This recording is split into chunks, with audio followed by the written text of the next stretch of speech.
पीछे जाता हूं। मैं एक दो बार फिर ये थोड़ा सा इसको डोमेन 4 को एक्सप्लेन कर देता हूं। डोमेन 4 में हमारे पास 3 सब डोमेन्स हैं: टीम फॉर्मेशन, टीम एम्पावरमेंट और टीम कोलैबोरेशन एंड कमिटमेंट।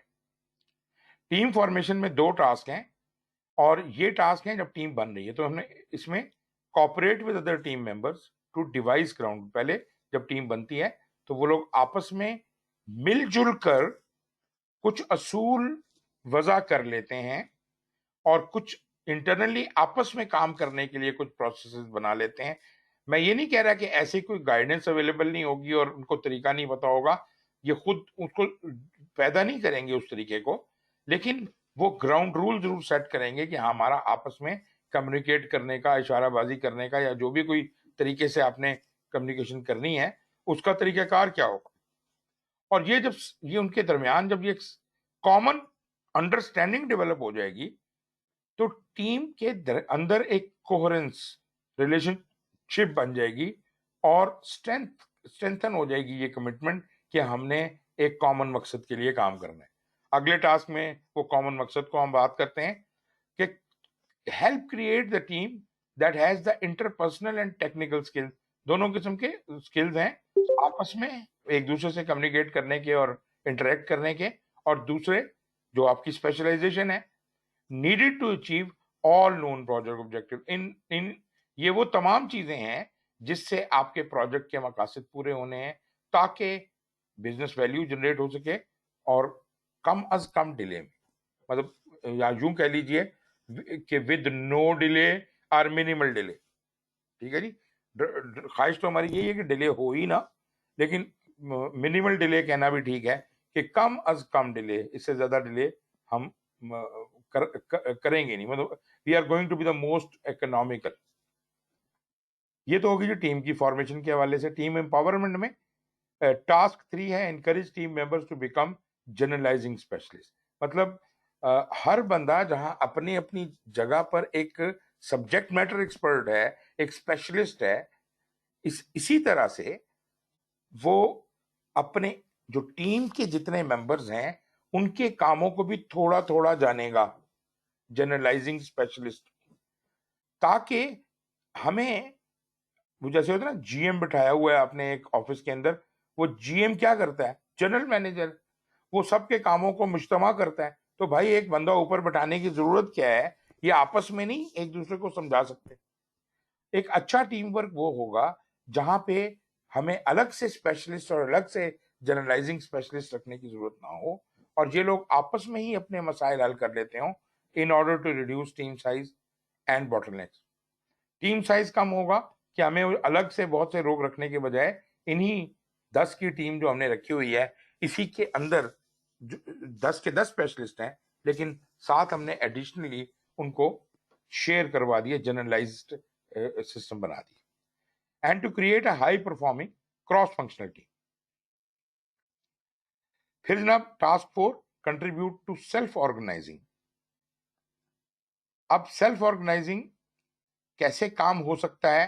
ये जो टीम जो खुद ब खुद अपने आप को कंट्रोल करती है, सेल्फ ऑर्गेनाइज करती है, कैसे करेगी कि we will empower others and encouraging emerging leadership in order to produce effective solutions and managing complexity. बजाय इसके कि हर चीज का क्रेडिट मैं ले लूं, मैं क्रेडिट आगे शिफ्ट करता हूं, मैं रिकग्नाइज करता हूं अगले बंदे को कि हाँ जी, इस मामले में तो आप सबसे बेहतर हैं, इस पे आप ही व्यू दें और आप ही हुक्म दें क्या करना है और कैसे करना है, हम सब आपके आपके साथ हैं। और सब लोगों को जनरलाइज्ड स्पेशलिस्ट का नॉलेज है, उन्हें पता है किसके पास कौन सा नॉलेज है और वो एक दूसरे को उसके हिसाब से एम्पावर करते हैं। और जिस जिसकी जो स्पेशलिस्ट जिस एरिया में है वो काम दरअसल वही लीड कर रहा होता है। ये इसका कमाल है एजाइल में। Task 5, continuously discover team and personal motivators and demotivators. As a team, you must understand कि मेरे जाती और मेरे टीम दोनों के हवाले से क्या चीजें हैं जो हमें मोटिवेट करती हैं और कौन सी डीमोटिवेट करती हैं, और in order to ensure team morale is high. मकसद हमारा कि टीम एज अ होल अच्छे स्पिरिट्स में हो और टीम मेंबर जो हैं वो हर वक्त मोटिवेटेड हों। अच्छा, आपने शायद ये भी बात नोट की हो कि जब टीम हाई स्पिरिट्स में होती है तो इंडिविजुअल्स खुद ब खुद मोटिवेटेड फील करते हैं और अपनी जातियात वो बाहर छोड़ चुके होते हैं। इस वक्त वो जाती तौर पे ये नहीं कि मुझे कितने पैसे मिलेंगे, उस वक्त ये ज्यादा इंपॉर्टेंट होता है कि टीम क्या अचीव करने जा रही है, टीम को मैं फैसिलिटेट कर रहा हूं, मैं टीम के लिए कुर्बानी कर दे रहा हूं। मिसाल के तौर पे कि मुझे तो इससे जाती तौर पे कोई फायदा नहीं होना, लेकिन as a team we will be the winners and productive throughout the project. इस तरह से काम करने से हम throughout the project productive रह सकते हैं। फिर जनाब तीसरा जो सब डोमेन हमारा आ जाता है टीम परफॉर्मेंस के नीचे, वो है टीम कोलैबोरेशन एंड कमिटमेंट। और कोलैबोरेशन के 4 टास्क। पहला जो मतलब in sequence task number 6, facilitate close communication within the team. Team जो है उसके दरमियान बहुत ही ज्यादा और बहुत ही क्लोज कम्युनिकेशन होनी है। इसका मतलब ये हुआ कि एक तो ट्रांसपेरेंसी भी हमें बहुत ज्यादा चाहिए और दूसरा इनफॉर्मल कम्युनिकेशन चाहिए, ट्रांसपेरेंसी भी हो और फॉर्मेलिटी भी कोई ना हो। And with appropriate external stakeholders through colocation. जो स्टेक होल्डर्स को जहां इन्वॉल्व होने की जरूरत है साथ बिठा लें, बजाय इसके कि उसको ना लंबी रिपोर्ट भेजें, उसको समझ ना आए, वो आपको वापस भेजे और फिर ये एक लेटरबाजी का सिलसिला चलना शुरू हो जाए। उसको साथ बिठाओ, उनसे कह जी कल आ जाए मीटिंग के ऊपर, हम ये काम करने लगे हैं, आपको वहां पे दिखाना चाहते हैं। Are the use of collaboration tools in order to reduce miscommunication and rework. कि वो जो मिसकम्युनिकेशन हो और वो आपने सुना होगा कि जनाब कस्टमर क्या बनवाना चाह रहा था और सुनने वाले ने क्या सुना और आगे पास क्या किया और इंजीनियर ने उसको क्या समझा और अल्टीमेटली वो क्या बना। वो आपने अक्सर कार्टून देखे होंगे। लेकिन ये कि ये इसी वजह से होता है कि हम अपने अपने साइलोज में बैठे होते हैं, हम शेयर नहीं करते, हम हम कम्युनिकेशन का मॉडल ठीक इस्तेमाल नहीं कर रहे। फिर जनाब reduce distractions in order to establish a predictable outcome and optimize the value delivered. वही बात के कंप्लेक्सिटी को रिड्यूस करने के लिए जो डिस्ट्रैक्टर्स हैं उनसे जान छुड़ाएं।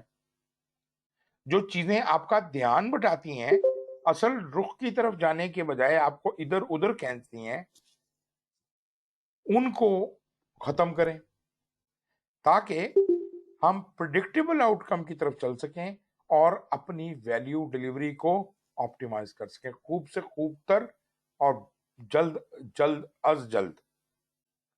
8वां task, participate in aligning project and team goals by sharing project vision in order to ensure team understand how their objectives fit into the overall goals of the project.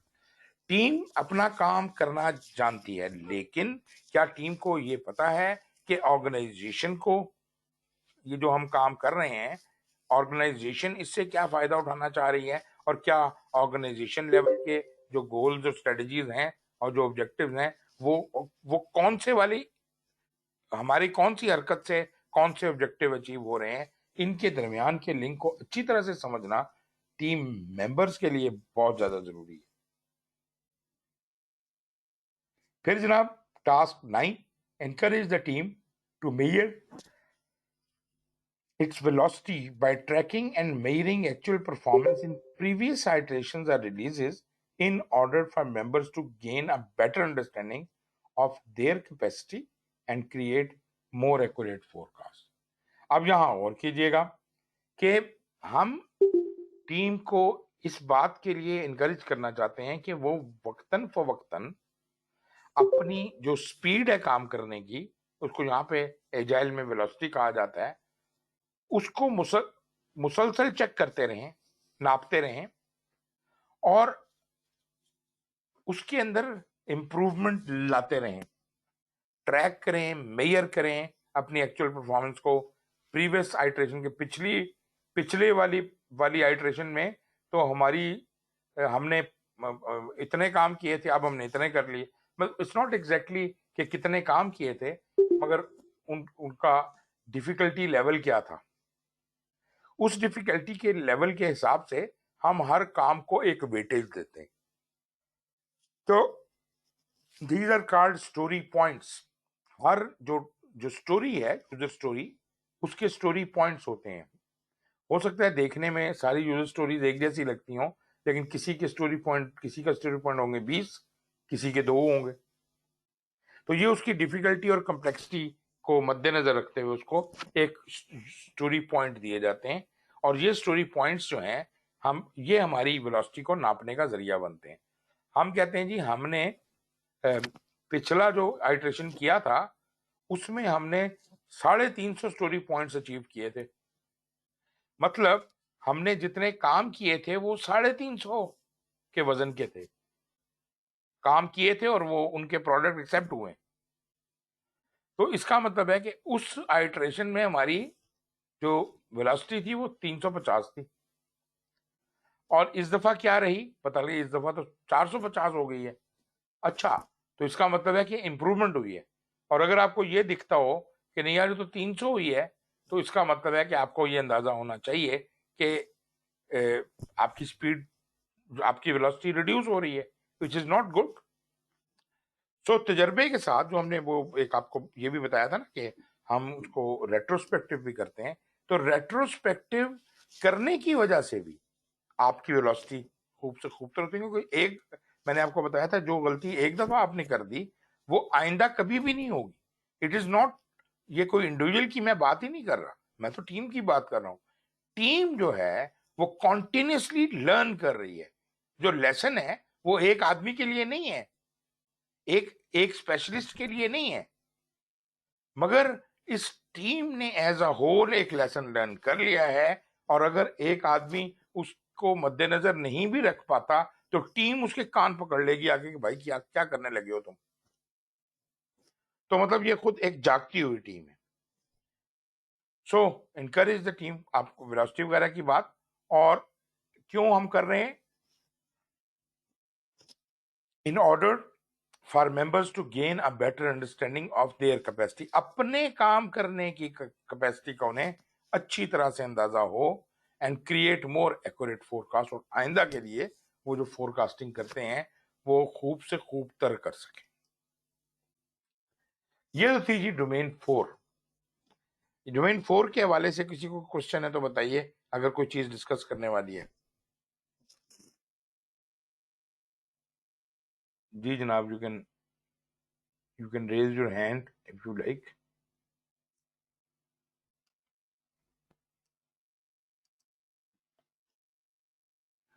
जी जनाब, कोई नहीं।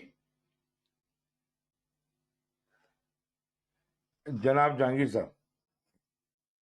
अच्छा सर, इसमें ये जो टीम फॉर्मेशन है या जो इनकरेजमेंट है, ये वो मास्टर ही कर रहा होता है या इसकी भी टीम की अपनी रिस्पॉन्सिबिलिटी होती है? ये टीम की अपनी रिस्पॉन्सिबिलिटी है। मास्टर फैसिलिटेशन जरूर कर रहा होता है। वो जो मैंने आपको बताया था ना, वो खादिम वाला रोल, आपका खादिम, वो रोल में जी होता है। सर। किसी को कोई मदद तो नहीं चाहिए, कोई चीज चाहिए तो मुझे बता दें, दैट काइंड ऑफ रोल। ये नहीं है कि वो मॉनिटर उन्हें कर रहा हो या उनको मेयर कर रहा हो, ऐसा कुछ भी नहीं।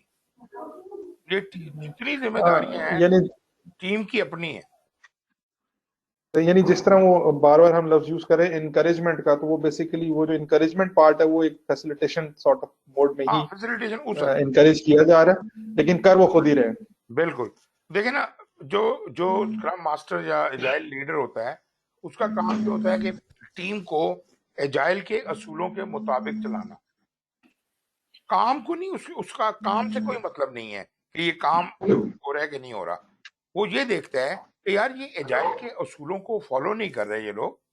तो फिर वो उनके पास जाता है, उन्हें कहता है कि यार आप जरा थोड़ा इस एजाइल के इस जगह पे ये होना चाहिए, आपका क्या ख्याल है? अगर आप चाहें तो मैं आपको इसके बारे में कुछ और मजीद इंफॉर्मेशन भी दे सकता हूँ, आपके लिए कोई ट्रेनिंग भी अरेंज कर सकता हूँ, सेमिनार भी अरेंज कर सकता हूँ, मगर ये है कि मुझे लगता है कि ये चीज़ लैक हो रही है।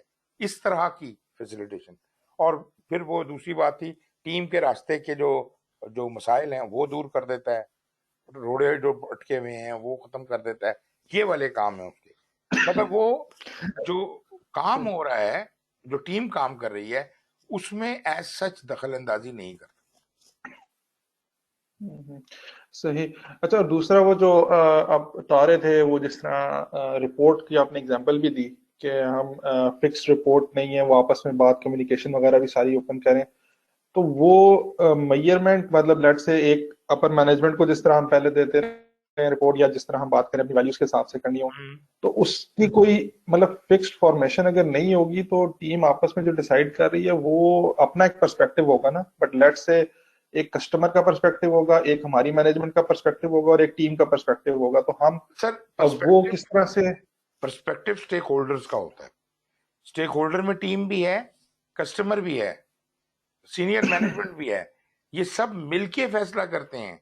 हमने एक पीछे जिक्र किया था कि जी स्टेक होल्डर के साथ बैठ जाएं, स्टेक होल्डर को करीब लाएं।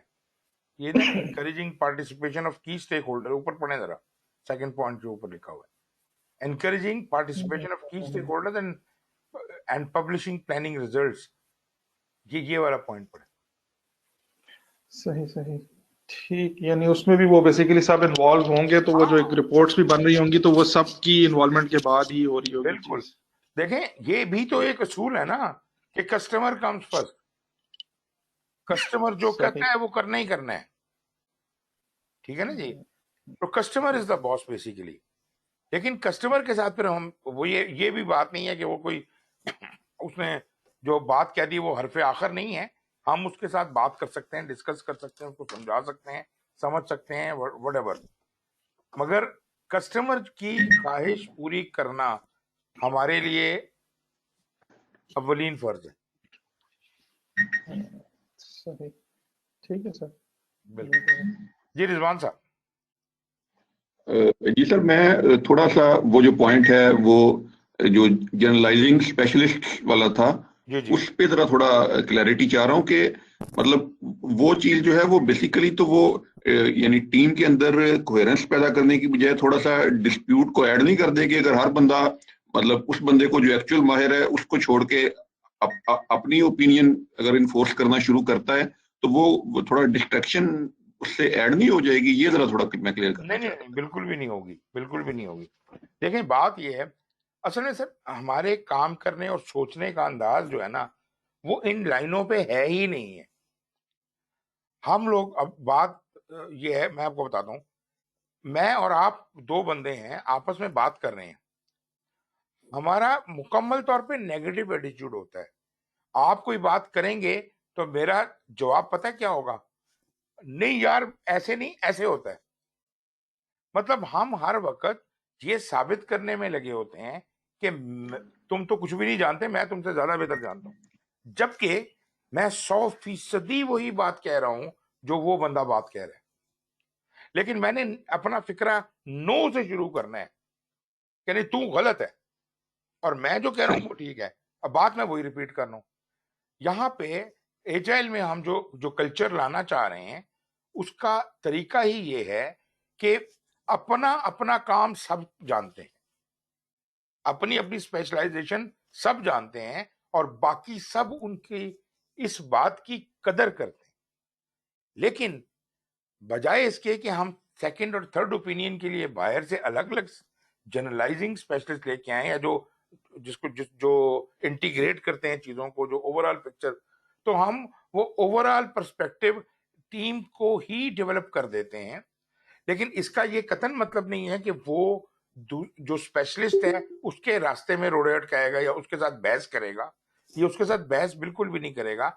ये सिर्फ इसलिए ये लर्न करता है जनरलाइजिंग वाला सिलसिला कि वो उसको समझ सके, जब वो कोई हुक्म देता है कि जी ये वाला काम ऐसे होगा, तो ये लोग उसको समझ सके।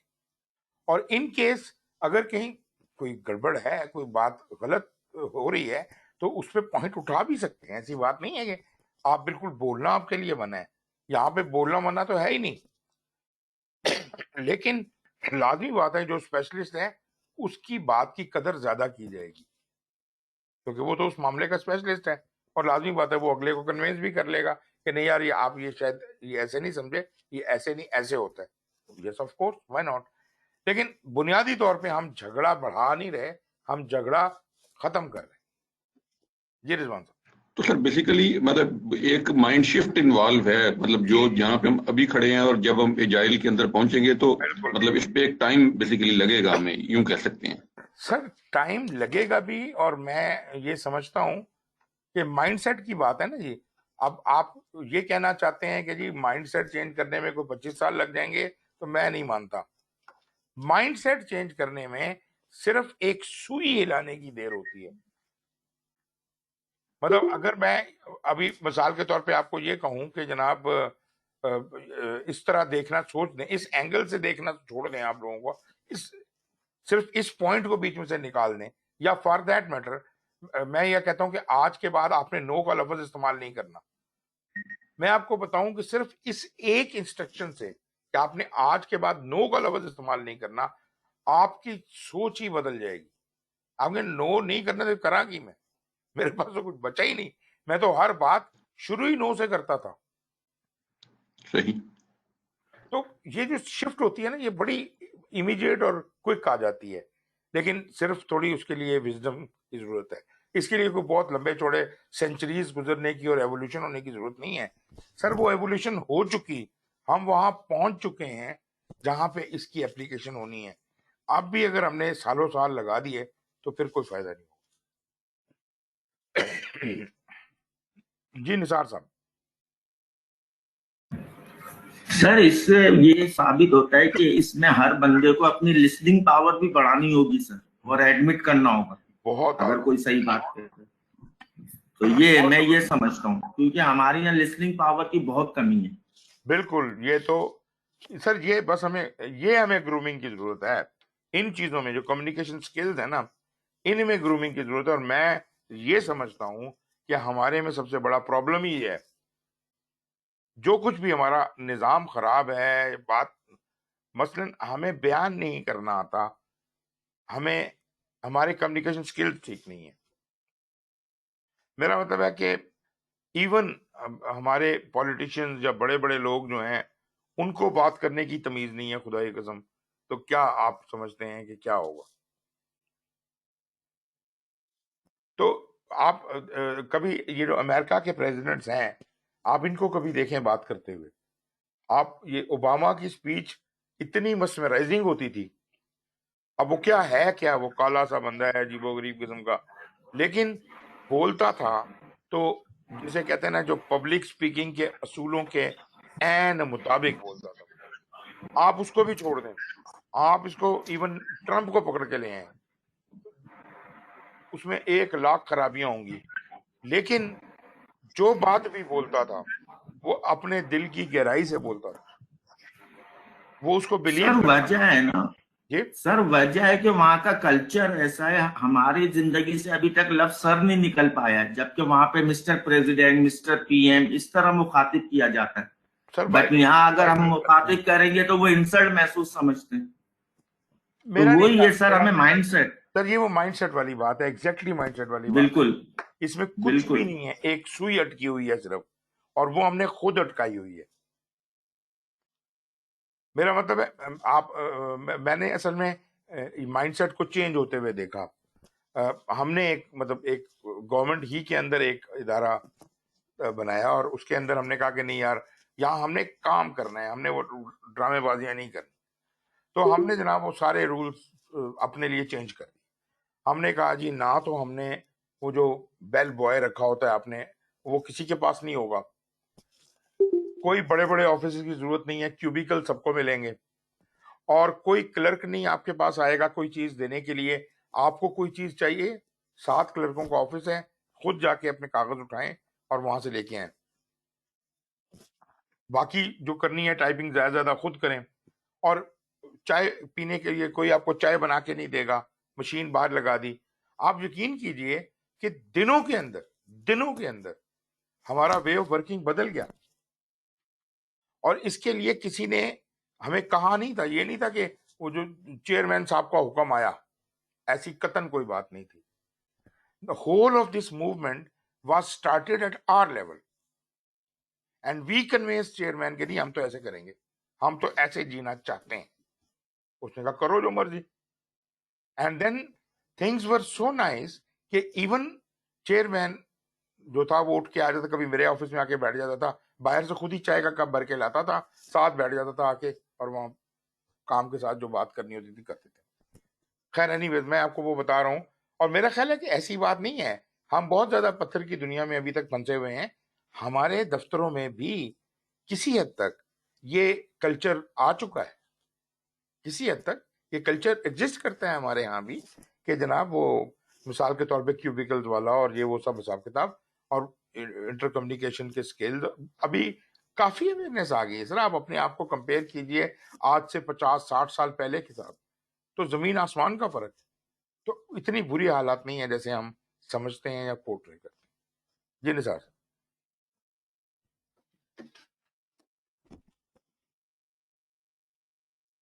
Sir, did I answer your question? अच्छा जी, मेरा ख्याल है मैं आगे चलता हूं। अगला डोमेन है domain 5, adaptive planning. Adaptive planning, we are talking about change.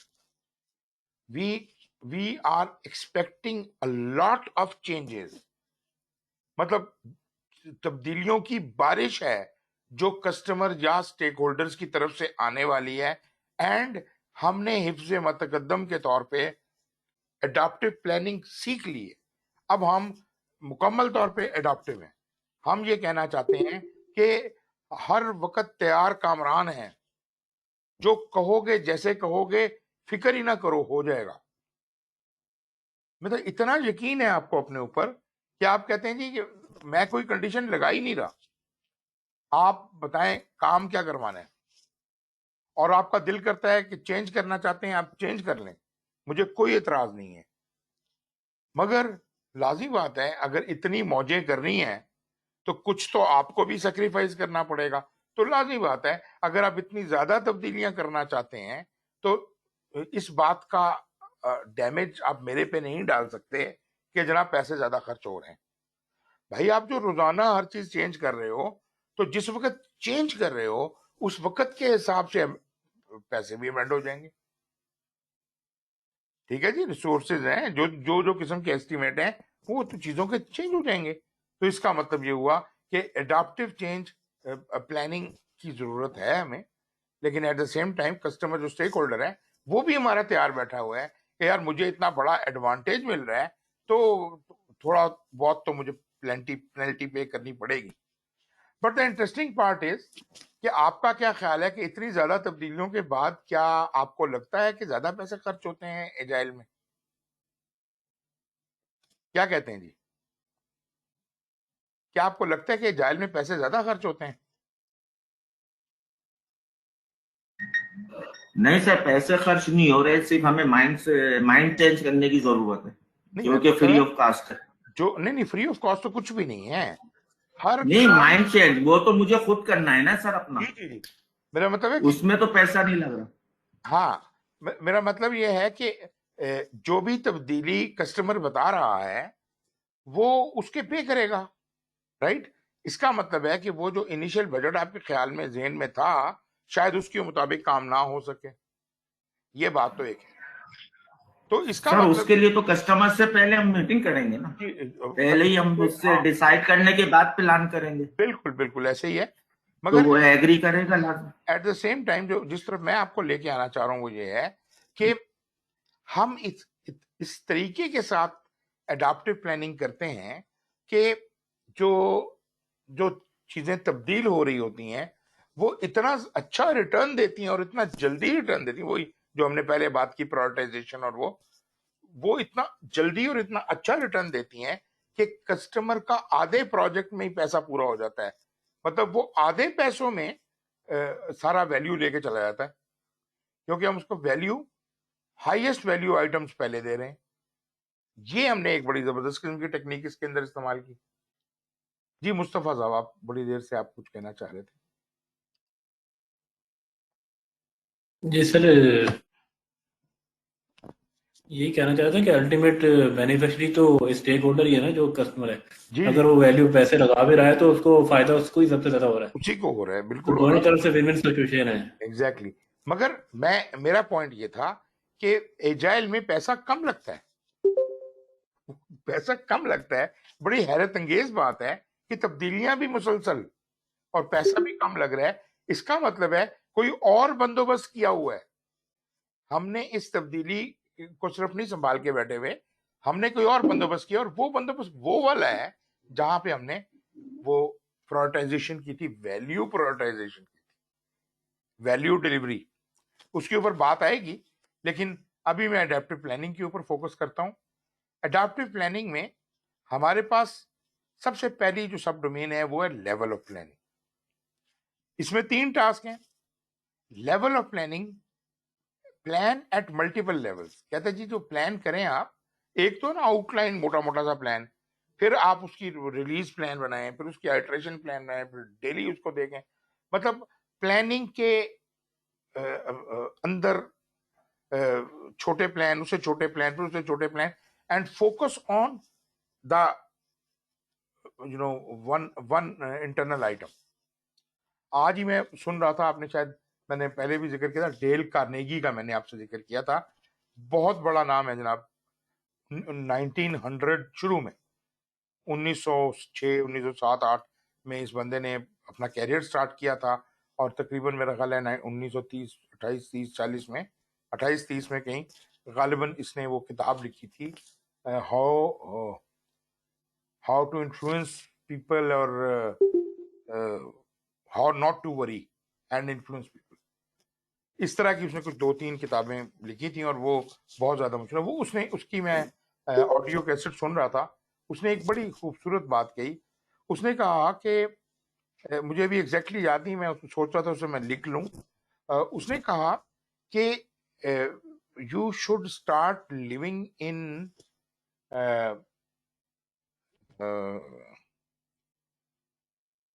Date, क्या लफ्ज इस्तेमाल किया था उसने, day tight something, day tight, जैसे डे टाइट। उसने कहा कि फोकस ऑन टुडे। कहता जितनी भी परेशानियां हैं उनका ताल्लुक है कल क्या करूंगा, परसों क्या करूंगा, मेरे साथ क्या होगा, मैं तो मारा गया। वो कहता यार जो मर्जी हो जाए ना आपके साथ, आपने वरी नहीं कर।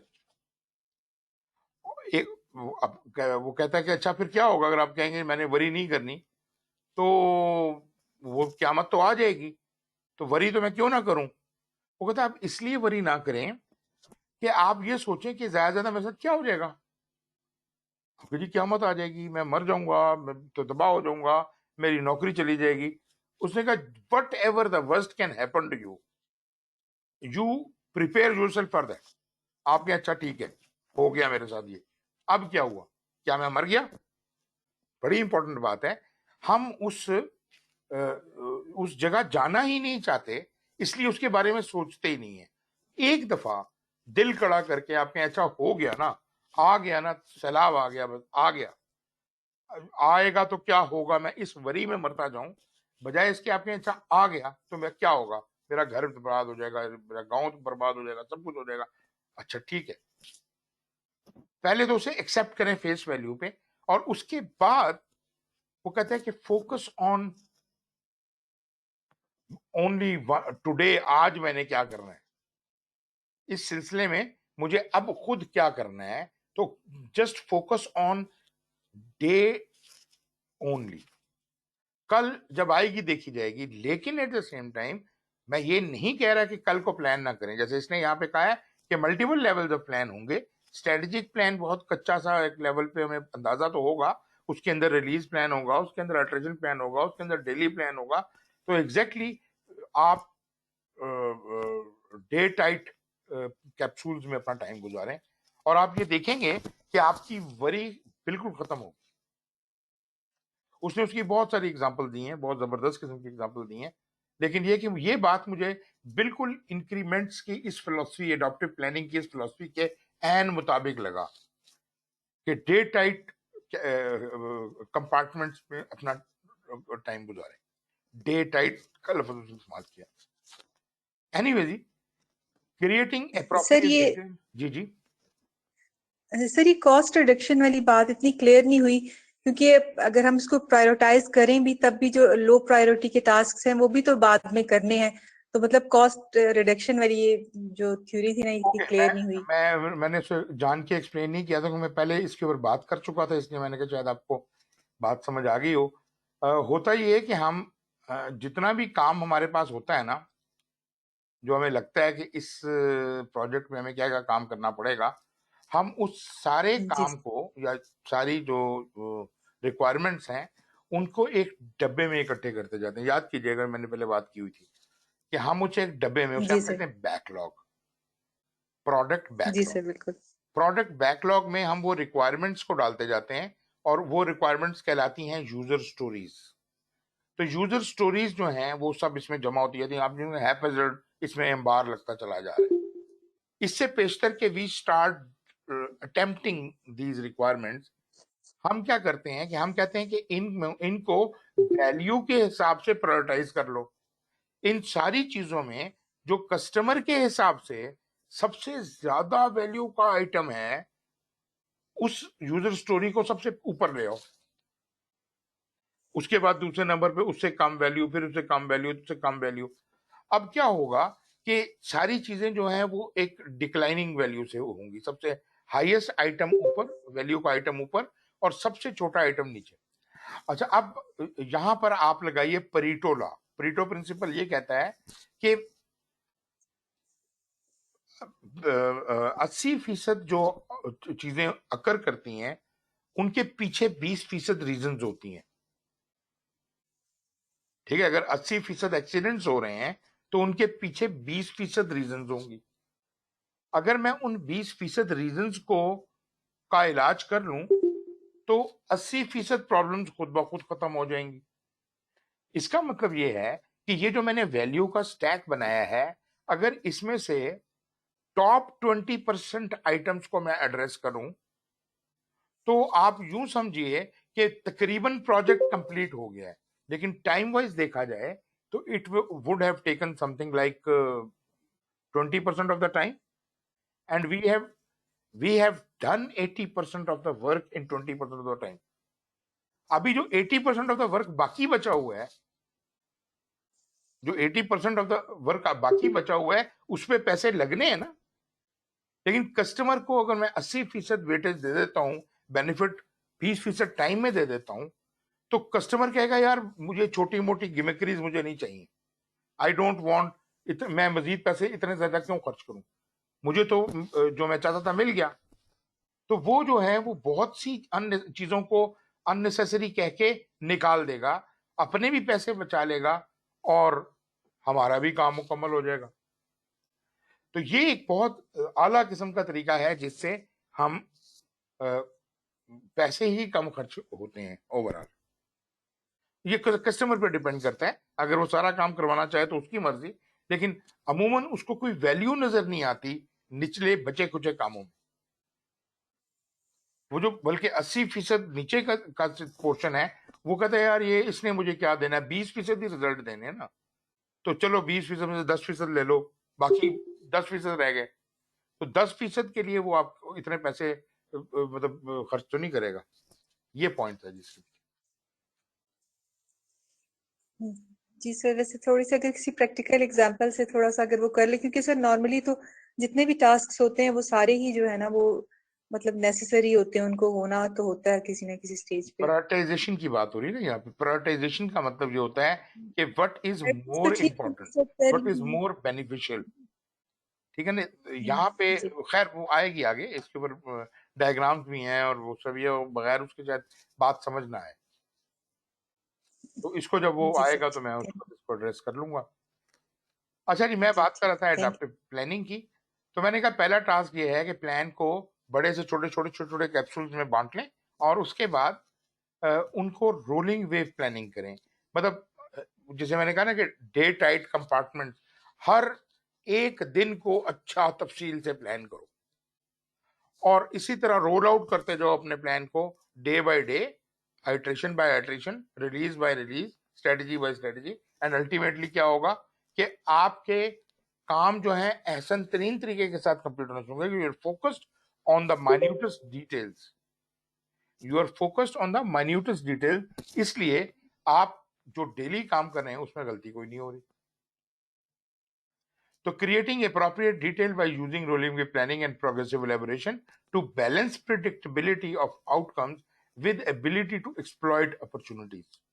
ये जो मैंने आपसे बात की ना कि आप अपॉर्चुनिटीज को एक्सप्लॉइट कर रहे हैं, कि हम इस बात के ऊपर गैम्बल कर रहे हैं कि अगर हम ज्यादा वैल्यूज दे देंगे तो कस्टमर कम वैल्यू के आइटम्स को शायद करवाई ना। Task 2, make planning activities visible and transparent by encouraging participation of key stakeholders and publishing planning results in order to increase commitment level and reduce uncertainty। मतलब स्टेक होल्डर को involve बल्कि engage कर लें। आपको याद होगा हमने एंगेज स्टेक होल्डर का भी पीछे जो सेकंड डोमेन पढ़ा था, वो स्टेक होल्डर की बात हम कर चुके हैं थर्ड डोमेन में। और स्टेक होल्डर जो है वो असल में ये जितने भी डोमेन्स हैं ये आपस में बहुत जबरदस्त तरीके के साथ बंधे हुए हैं, आप इनको एक दूसरे से अलहदा नहीं कर सकते। फिर जनाब, as the project unfolds, set and manage stakeholder expectations by making increasingly specific levels of commitment in order to ensure common understanding of the expected deliverables। जो भी आप प्लान कर रहे हैं, आगे आगे चीजें आ रही हैं, उसके साथ साथ चीजों को अपडेट करते जाएं और इसको ट्रांसपेरेंटली तमाम स्टेक होल्डर्स तक पहुंचाएं कि जी ये तब्दीलियां आ चुकी हैं, ताकि उनकी एक्सपेक्टेशंस जो हैं वो सही जगह पे रहे। पता ये चले कि जी एक स्टेक होल्डर तो कुछ और ही सोच के बैठा हुआ था, इधर हो कुछ और गया, ऐसा नहीं होना चाहिए। Everything should be crystal clear, transparent, ठीक है जी, ताकि हर तरफ से एक ही एक्सपेक्टेशन हो डिलीवरेबल के हवाले से। फिर आ जाती है एडाप्टेशन। एडाप्टेशन वही कि आप कितनी दफा तब्दील करते हैं, कैसे करते हैं। तो चौथा टास्क इसको एड्रेस कर रहा है, adopt the cadence and the planning process based on results of periodic retrospective. ये जो हर आइट्रेशन के बाद हम एक लेसन लर्न्ड एक्सरसाइज करते हैं रेट्रोस्पेक्टिव की, ये बुनियादी तौर पे हमें खूब से खूबतर की तरफ लेके जाता है। और जो गलतियां हम अब तक कर चुके हैं, वही बात है कि मुसलमान एक सुराख से दो बार नहीं डसा जा सकता। एग्जैक्टली इसी तरह एक टीम जब इस तरह कोहेजन में काम करती है तो वो एक गलती जो एक दफा कर चुकी है वो दोबारा कभी नहीं करेगी। इंडिविजुअल शायद गलती कर जाए, टीम नहीं करेगी। About characteristics and are the size, complexity, criticality of the project deliverable in order to maximize the value।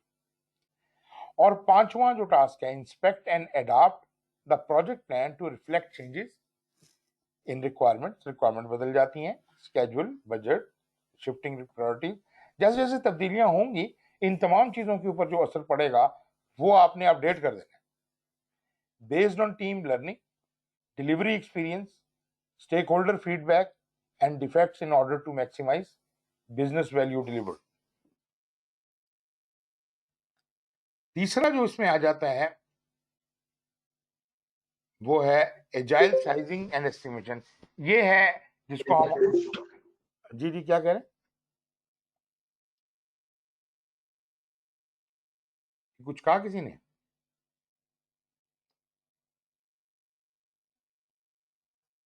अच्छा, तीसरा जो सब डोमेन है एडाप्टिव प्लानिंग का वो है एजाइल साइजिंग एंड एस्टिमेशन। और ये वो चीज है जिसको हम आम जुबान में एस्टिमेशन कहते हैं, कॉस्ट एस्टिमेशन या रिसोर्स एस्टिमेशन या ड्यूरेशन एस्टिमेशन। हर तरह की एस्टिमेशन एजाइल के अंदर एजाइल साइजिंग एंड एस्टिमेशन है। अच्छा, अब यहाँ पहली बात तो मैं आपको ये बताता चलूं कि एस्टिमेशन का जब लफ्ज इस्तेमाल होता है तो इसका मतलब है एक अंदाजा। कि आपसे कोई पूछे कि यार ये गाड़ी कितने कितने पैसों में रिपेयर हो जाएगी, तो आप क्या बताएंगे? आपको अंदाजा ही लगाएंगे ना। आपको कोई गैब का इल्म तो नहीं है कि एग्जैक्टली कितनी अमाउंट का बिल बन के आएगा, नहीं पता आपको भी। लेकिन to the best of your knowledge आपके यार इस गाड़ी में तकरीबन ये चीजें खराब हैं, ये चीज इतने की आती है, ये इतने की आती है, और तकरीबन एक अप्रोक्सीमेट आप लगा सकते हैं। इसको कहते हैं एस्टिमेशन। इसका मतलब है कि एस्टिमेशन बजाते खुद कोई एग्जैक्ट साइंस नहीं है। तो अब यहां एक लम्हा फिक्रिया ये आ जाता है कि अगर एस्टिमेशन जो है वो एग्जैक्ट नहीं होती तो फिर बजट क्या होता है, बजट इसके मुताबिक क्यों दिया जाता है, और अ, अगर बजट एक अमाउंट का दे दिया गया है तो प्रोजेक्ट उतने में क्यों होना जरूरी है। तो मैं इसको डिनाई करता हूं। मैं ये कहता हूं एस्टिमेट तो वैसे ही कच्चा पक्का है, और एस्टिमेट की बुनियाद पे आपको कोई बजट दिया गया है, तो क्या ये कोई अब कोई यकीनी हकीकत है कि एग्जैक्टली जितने पैसे बजट में दिए उतने ही खर्च होंगे, ज्यादा या कम खर्च नहीं हो सकते? बिल्कुल हो सकते हैं, क्योंकि वो जो पैसे का एक्चुअली ऑन ग्राउंड खर्च होना ही वाहिद हकीकत है, बाकी तो सारे अंदाजे थे। तो ये मैंने एस्टिमेशन के ऊपर फोकस किया कि एस्टिमेशन का मतलब क्या है, ये एक अंदाजा है। अब लफ्ज साइजिंग आपको मैं समझाने की कोशिश करता हूं। देखें, मैं मानता हूं कि आप कहें कि यार ये इसका कोई ये चीज पुर्जा इतने का आता है, ये उतने का आता है, लेकिन ये सारा काम करने के लिए भी आपको वक्त चाहिए। अगर तो आप प्रेडिक्टिव प्रोजेक्ट मैनेजमेंट कर रहे हैं और पूरे प्रोजेक्ट का प्लान बना रहे हैं तो फिर आप भले 8, 10, 15, 20 दिन लगा के प्लानिंग कर लीजिएगा, लेकिन एजाइल में तो इतना टाइम नहीं होता। यहाँ पे तो हम इतनी ज्यादा लंबी चौड़ी कैलकुलेशंस कर ही नहीं सकते कि जनाब कितने कितने पैसे लगे, कहाँ से लगेंगे, क्यों लगेंगे, उनके ऊपर बहस मुबाहिसा, इतना लंबा तो हमारे पास टाइम ही नहीं होता। तो एजाइल एक बड़ा खूबसूरत काम करता है। एजाइल को पता तो है ये तुक्के हैं, वो उन तुक्कों को थोड़ा और एब्स्ट्रैक्ट पे ले आता है, वो स्टैटिस्टिकल सैंपलिंग का इस्तेमाल शुरू कर देता है। वो कहता है कि बजाय इसके कि मैं एग्जैक्ट फिगर्स लगाऊं, ऐसा करते हैं लोगों से पूछ लेते हैं उनका क्या अंदाजा है और उनके अंदाजे का स्टैटिस्टिकल एनालिसिस कर लेते हैं। तो यहाँ पे हम उसकी साइजिंग करते हैं। मिसाल के तौर पे वो टी शर्ट साइजिंग की बात भी पहले मैं आपसे थोड़ी सी कर चुका हूँ। साइजिंग के जी अच्छा, ये आप बताइए कि 1 से 5 के स्केल पे 1 being very low and 5 being very high, तो आप इस चीज को कहाँ प्लेस करते हैं? आपने अक्सर ऐसे क्वेश्चनर भरे होंगे कि 1 से 5 के स्केल के ऊपर जवाब दें या 1 से 3 के स्केल के ऊपर जवाब दें। तो वो बुनियादी तौर पे स्टैटिस्टिक्स का काम है, फॉर क्वेश्चनर भरना, और उससे फिर वो कुछ नताइज निकालते हैं। हम क्या करते हैं, हम अपनी एस्टिमेशन ही एजाइल की जो है वो इस बेस पे करते हैं। ऑल्दो लगता तो ऐसे कि यार ये बड़ी कोई 2 नंबर काम है, दरअसल ये 2 नंबर काम नहीं है, ये बड़ा ही एग्जैक्ट साइंस है। यहां जब स्टैटिस्टिक्स का इस्तेमाल होता है तो ऑटोमेटिकली उस चीज के अंदर काफी सेंस प्रिवेल कर जाती। खैर, तो इसके अंदर जो पहला टास्क है, task number 6, size items by using progressive elaboration techniques in order to determine likely project size independent of team velocity and external variable। कहते हैं इस वक्त ये ना सोचें कि टीम की क्या स्पीड है, वो कितना काम कर लेगी, आप ये मत सोचें। आप सिर्फ ये सोचें कि जो आप काम उठा रहे हैं वो प्रोग्रेसिव एलेबोरेशन में जो आपने एस्टिमेट उसका लगाया है, हो सकता है कि प्रोग्रेसिवली एलेबोरेट होने के दौरान, नई एडेप्शन के दौरान, नई साइकिल्स के दौरान वो चीजें सब बदल जाएं, तो हिसाब किताब भी बदल जाएगा उसका। तो progressive elaboration will keep changing the estimation, ये जो हम पहले भी बात कर चुके हैं। Task 7, adjust capacity by incorporating maintenance and operations demand and other factors in order to create और अपडेट द रेंज एस्टिमेट। ये जो रेंज एस्टिमेट होते हैं 1 से 5 के स्केल का, उसको हम एडजस्ट कर सकते हैं उसकी कैपेसिटी को bye incorporating maintenance and operations demand and other factors. तो उन चीजों को मद्देनजर रख के हम उनको भी बीच में ऐड कर सकते हैं। Create initial scope, schedule, cost range estimates that reflect current high level understanding of the effort. अच्छा, अब यहाँ पे उसने बड़ा अच्छा कहा, उसने रेंजेस लगा देना आप, आपके स्केड्यूल जो है कम अज कम इतना, ज्यादा से ज्यादा इतना, कॉस्ट कम अज कम इतनी, ज्यादा से ज्यादा इतनी, तो लाजमी बात है कि इन 2 रेंजेस के अंदर अंदर ही रहेगा। आपको तो पहले ही पता है कि ये तुक्का है, ये अंदाजा है, तो इस अंदाजे की अगर हदूद मुकर्रर कर दी जाए कि इससे कम तो हो ही नहीं सकता और इससे ज्यादा भी नहीं हो सकता, तो इसका मतलब ये है कि मैं जब भी देखूंगा उस ब्रैकेट के अंदर देखूंगा। तो इसका मतलब ये हुआ कि जो कोई भी एस्टिमेट है, क्योंकि जो कि अभी हमें नहीं पता, वो इसके अंदर अंदर होगा।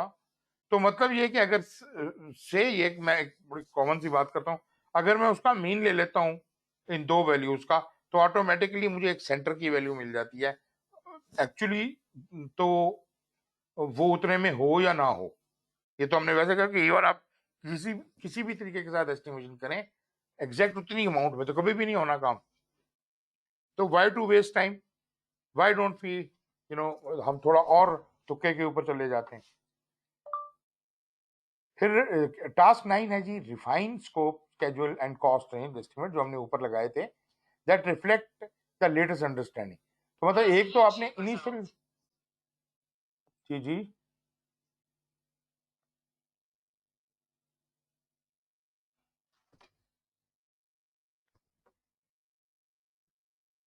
अच्छा, किसी ने कोई आप में से कोई बोला अभी कि नहीं? ओके, ठीक है। तो मैं ये बात कर रहा था कि ये जैसे हमने पहले क्रिएट किया scope schedule cost range estimates वगैरह, अब हम उनको रिवाइज कर रहे हैं, हम उसको रिफाइन कर रहे हैं, and that reflect the latest understanding of the effort necessary to deliver the project in order to manage the project. 10वां task, continuously use data from changes in resource capacity, project size and velocity matrix in order to evaluate the estimate to complete.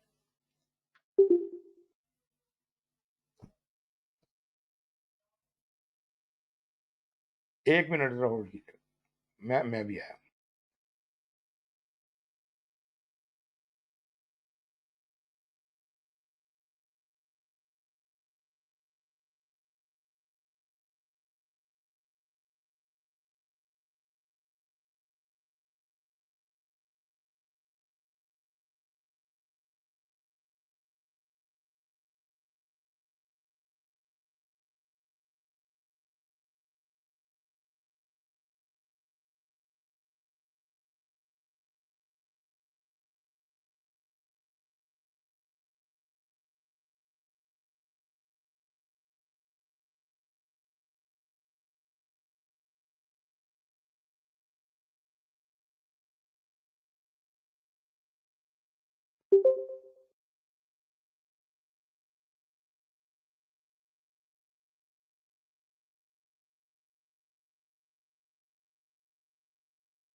जी जनाब।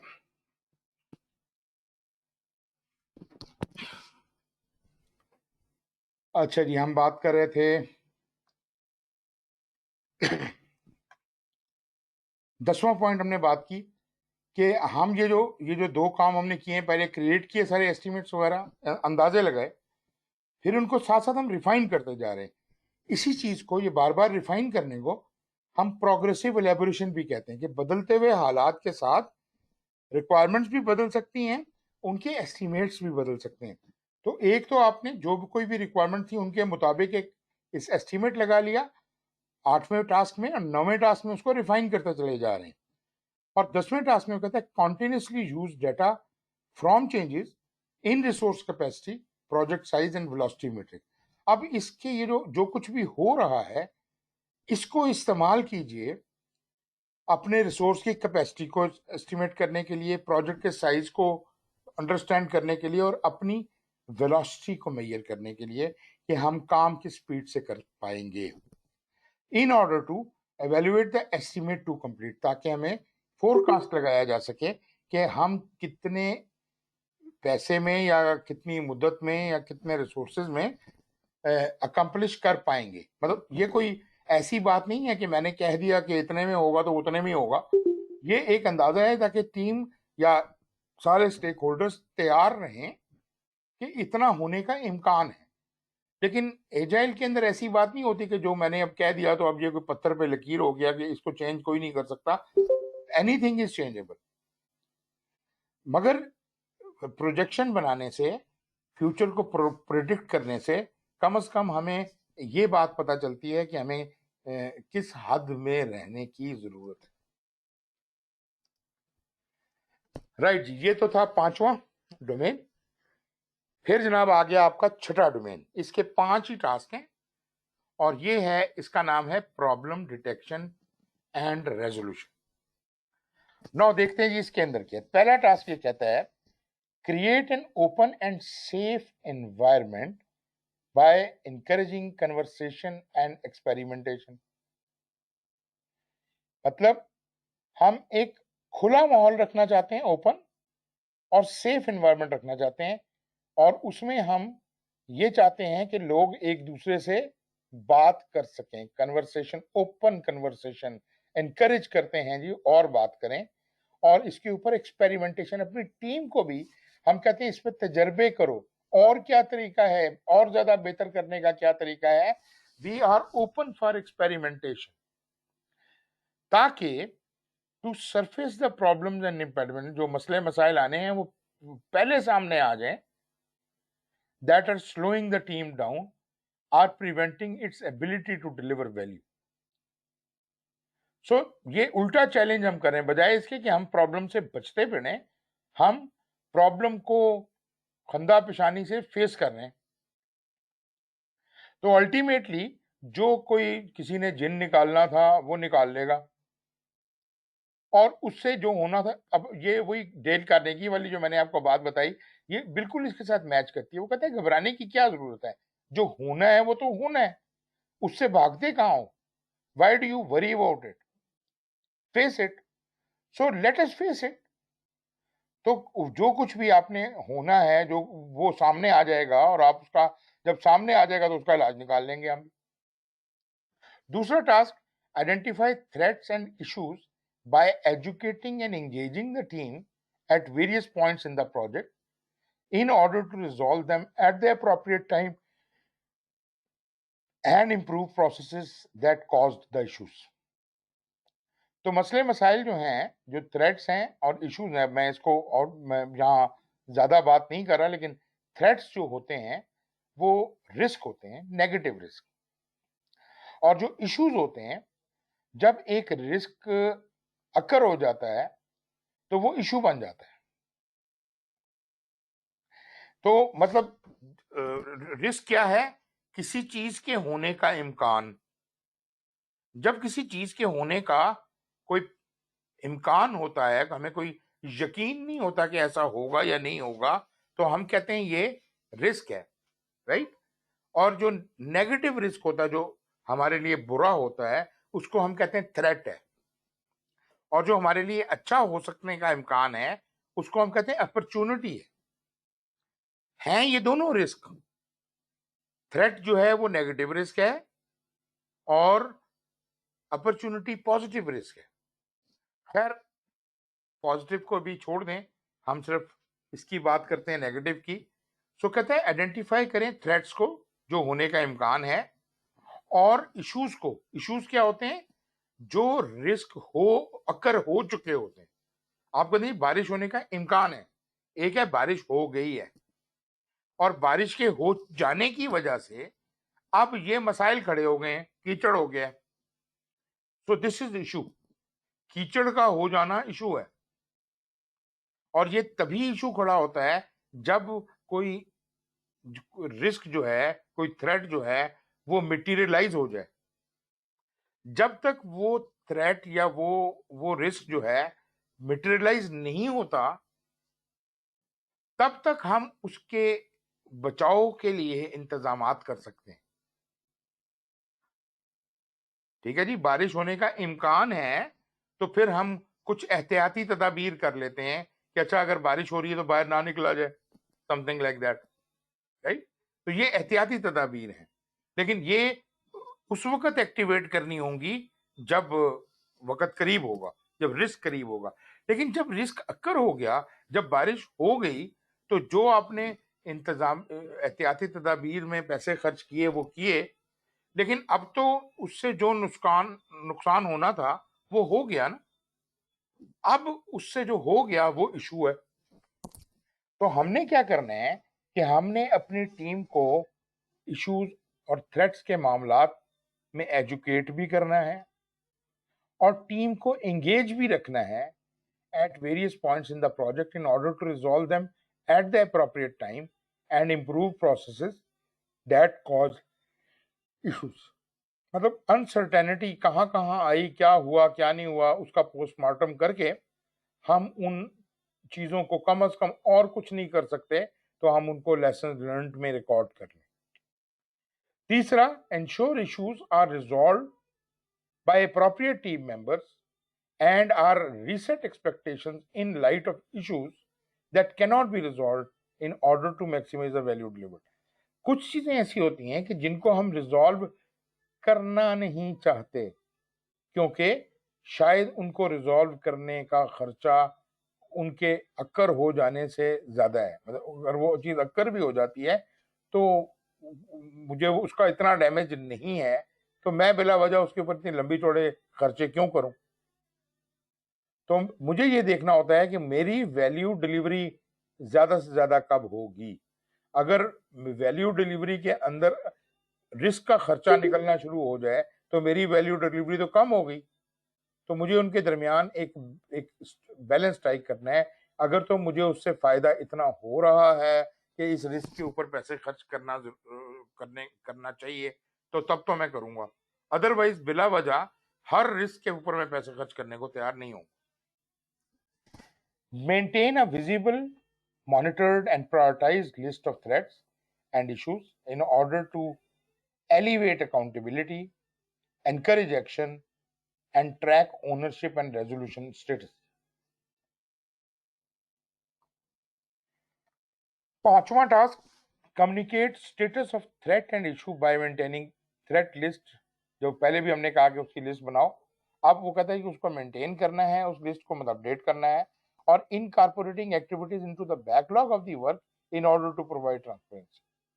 अगर इन चीजों के लिए मुझे transparency maintain करने के लिए कुछ क्या कहते हैं ऐसे इकदाम करने पड़ते हैं कि उन लिस्ट को मेंटेन किया जाए और उनको बताया जाए बाकी लोगों को, तो वो जो है उसके लिए एडिशनल एक्टिविटीज अगर होंगी तो वो हम बैकलॉग में उन एडिशनल एक्टिविटीज को ऐड करेंगे।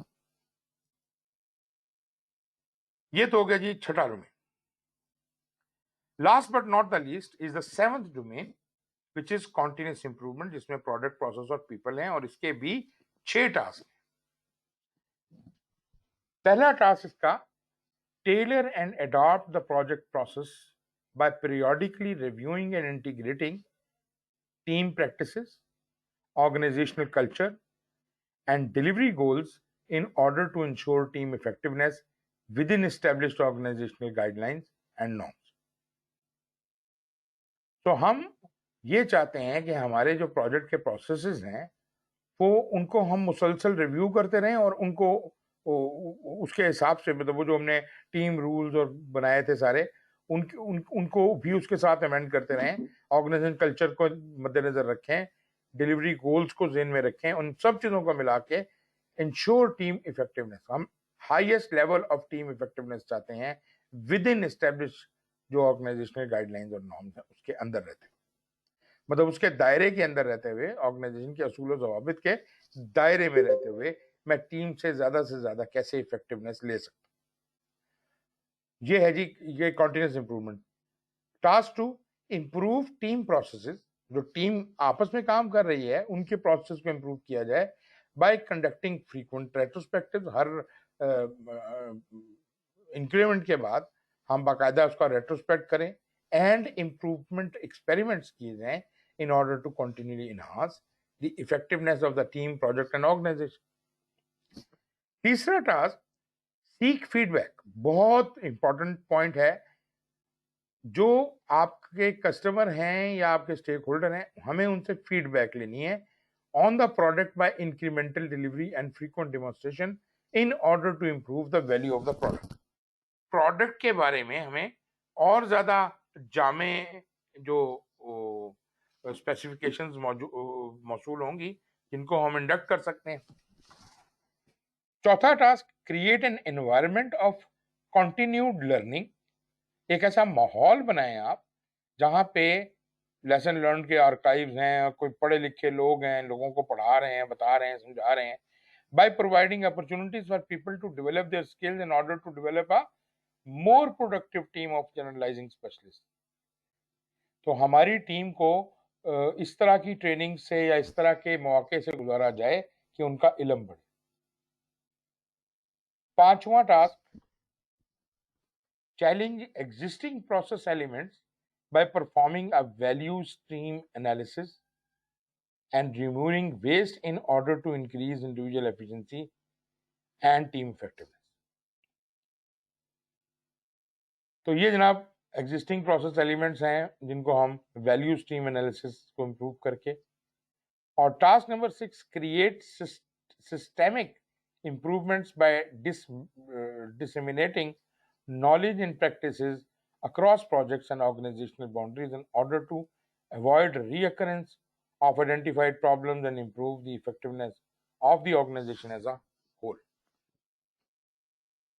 ये जनाब आपकी 7 डोमेन्स हैं। इन 7 डोमेन्स के अलावा जो एजाइल के मुख्तलिफ तरीके हैं, मुख्तलिफ टूल्स हैं, और ये टर्मिनोलॉजीज आप देख लीजिए, ये आपको बार बार आगे आएंगी। पहले तो हम देखते हैं एजाइल एनालिसिस और डिजाइन के हवाले से प्रोडक्ट रोड मैप एक चीज है, यूजर स्टोरीज और बैकलॉग है, ये चीजों का जिक्र आएगा आगे और आप इनको और बेहतर समझेंगे, लेकिन कुछ चीजें मैं आपको पहले बता भी चुका हूं।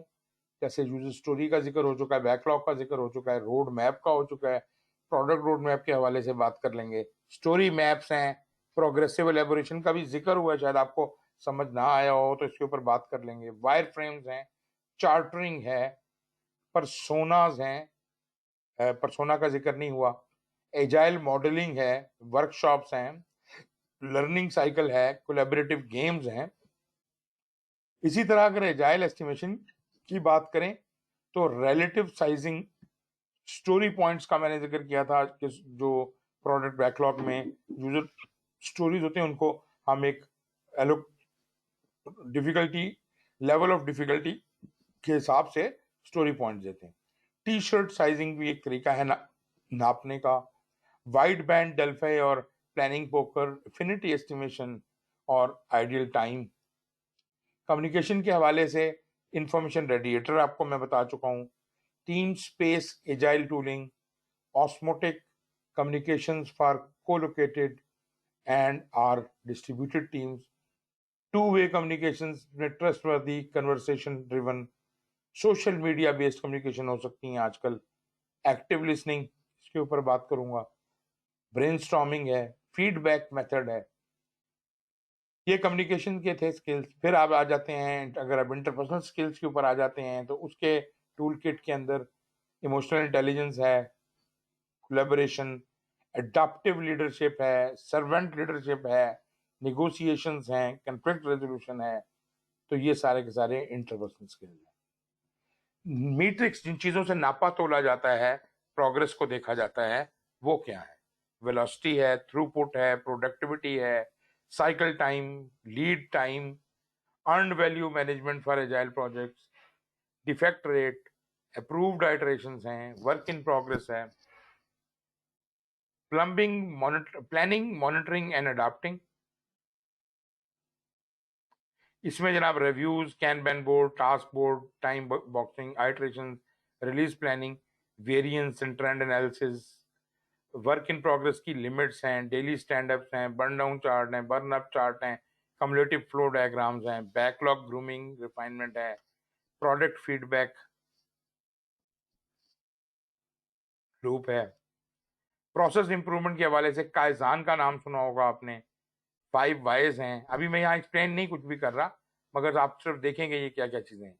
रेट्रोस्पेक्टिव हैं, इंट्रास्पेक्टिव हैं, process tailoring, hybrid models, value stream mapping, control limits, pre mortem rule setting, failure analysis.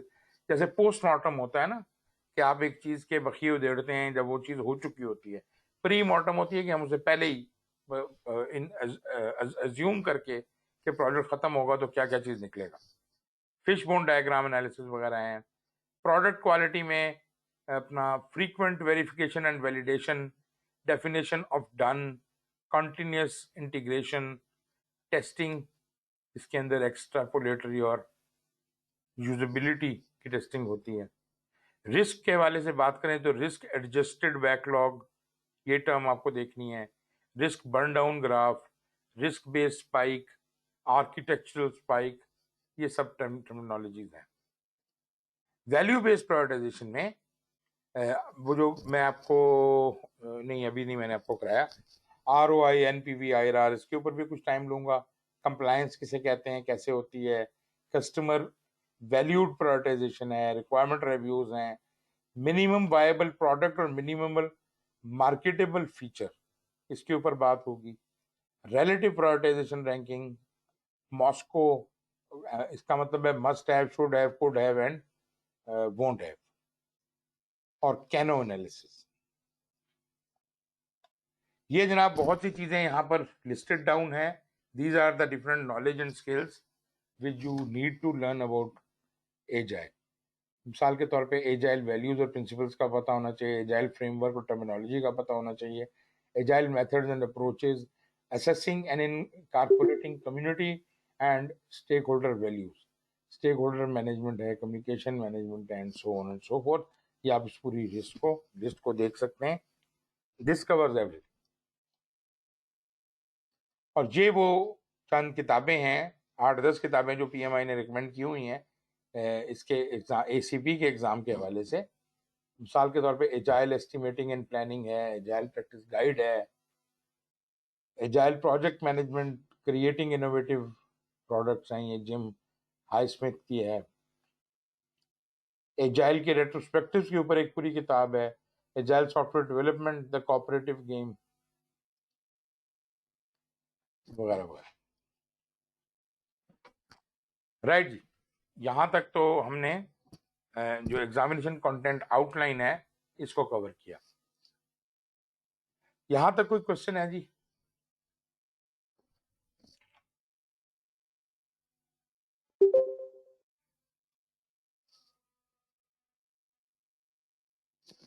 Okay जी, अगर और कोई क्वेश्चन नहीं है तो let us call it a day, क्योंकि टाइम भी हमारा हो गया। 2 घंटे असल में बहुत ही मुख्तसर होते हैं, but anyways thank you very much, take care, अल्लाह हाफिज। जी शुक्रिया, अल्लाह हाफिज। अल्लाह हाफिज सर। Thank you sir.